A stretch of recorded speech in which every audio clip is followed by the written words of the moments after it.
E aí, meus amigos, Deicon Silva com mais um vídeo, sejam todos muito bem-vindos e temos algumas notícias muito boas para comentar aqui, a começar pelo retorno do presidente Bolsonaro. Sim, meus amigos, em breve ele estará de volta ao Brasil.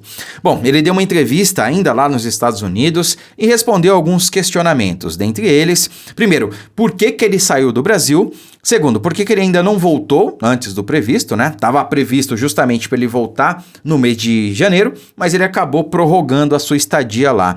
E terceiro, quando que ele volta ao Brasil, tá? Então nós sabemos que era um momento conturbado, ainda é, mas quando terminou o governo dele, ali no dia 29, 30 de dezembro, quando ele já sabia que infelizmente não podia fazer nada, né? Afinal de contas ele não teve a base necessária para fazer o que todos nós gostaríamos, dentro da lei e dentro da Constituição, vale ressaltar, para livrar o Brasil do agora atual cenário caótico que nós estamos vivendo, né?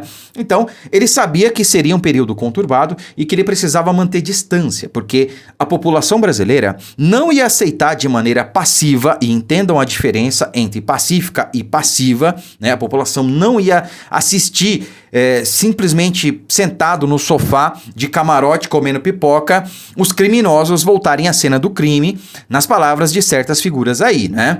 Então a população ia simplesmente, dentro da lei e dentro da Constituição, se manifestar principalmente a sua indignação, não com a eleição do Lula, necessariamente, mas sim como toda a forma como se deu o processo, né? Toda a censura, o desrespeito à lei, à Constituição e tudo mais, enfim, não vou ficar chovendo no molhado.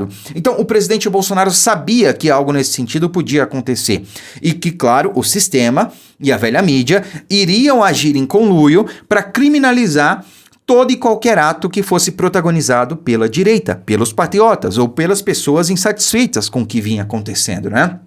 E, infelizmente, isso aconteceu.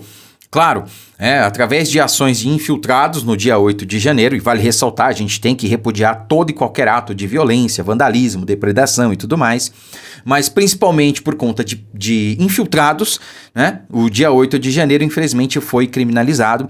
E toda a direita, todos os patriotas, infelizmente, foram no mesmo balaio, né? Por assim dizer. Então o presidente Bolsonaro, ele sabia que algo nesse sentido poderia acontecer. Não os atos de vandalismo, de depredação, mas sim a criminalização, né, pelo sistema e pela velha mídia, aos atos aí que patriotas, porventura, poderiam fazer no intuito de manifestar-se, né? Não necessariamente da maneira que foi o dia 8. Ninguém esperava que aquilo acontecesse, até porque o histórico que a direita tem, que os patriotas têm de manifestação, é pacífico, tá? Isso aí não precisa falar, porque a gente tem aí anos de manifestações sem uma vidraça quebrada, sem papel de bala no chão, sem nada, né? Segundo, por que o presidente Bolsonaro não retornou ainda, visto que ele tinha previsão para ficar aí apenas o mês de janeiro? Bom, primeiro, o presidente Bolsonaro merecidamente precisava de umas férias, de um descanso, tá? O presidente foi a pessoa nesses 4 anos que mais foi atacado, difamado, xingado, enfim, fizeram tudo de ruim com ele. Jogaram futebol com a cabeça dele. Fizeram encenação cinematográfica de assassinato do presidente, enfim. Pôde tudo com o presidente Bolsonaro, né? Agora, com esse novo Dilma aí, não pode fazer nada, né? De qualquer maneira, o presidente precisava desse descanso. Além do mais, o novo Congresso, né? A base que foi eleita através do nome Bolsonaro só tomou posse no dia 1º de fevereiro. Não fazia sentido algum o presidente Bolsonaro retornar antes.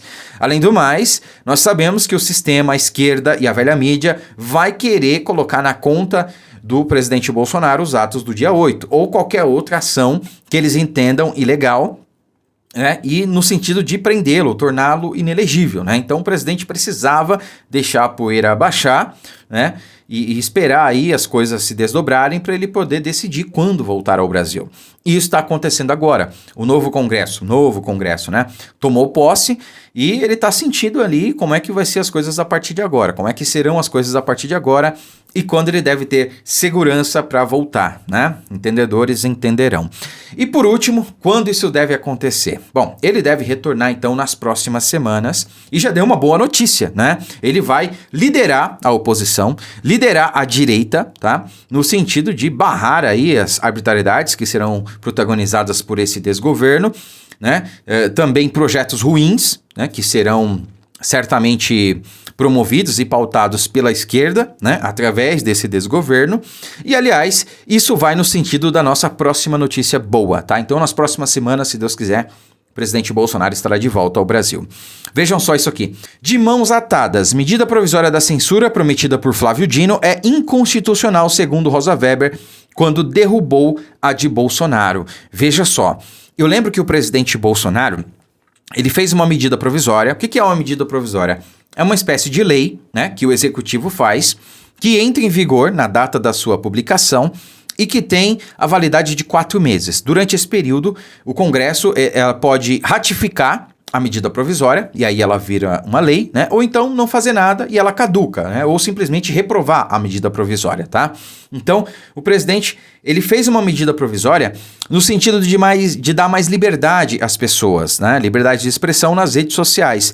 Entretanto, o ministro, né? Não me lembro agora qual foi o ministro, mas o STF julgou inconstitucional, tá? Que o Executivo Federal não poderia legislar nesse sentido. Então, veja, agora o desgoverno, o novo desgoverno, faz algo no sentido contrário. Eles não querem dar mais liberdade de expressão para as pessoas, eles querem suprimir, tá? Então, eles querem fazer uma medida provisória que regula, né, as mídias sociais, né, no sentido de censurar a população, de criminalizar a opinião. Essa é a questão.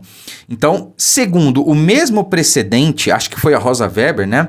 É isso mesmo, segundo Rosa Weber. Então, no mesmo precedente que a Rosa Weber criou no passado, julgando inconstitucional a medida provisória do presidente Bolsonaro, a gente não precisa nem se preocupar com isso aqui, tá? A não ser, e aí eu não duvido de nada, né? A não ser que eles simplesmente ignorem o precedente que a Rosa Weber utilizou no ano passado ou ano retrasado e simplesmente se finjam de sonsos, né? Nada aconteceu, vamos julgar constitucional. O que eu não duvido que possa acontecer, né? Se tratando de quem está no desgoverno, infelizmente essa é uma realidade. Mas, a princípio, né?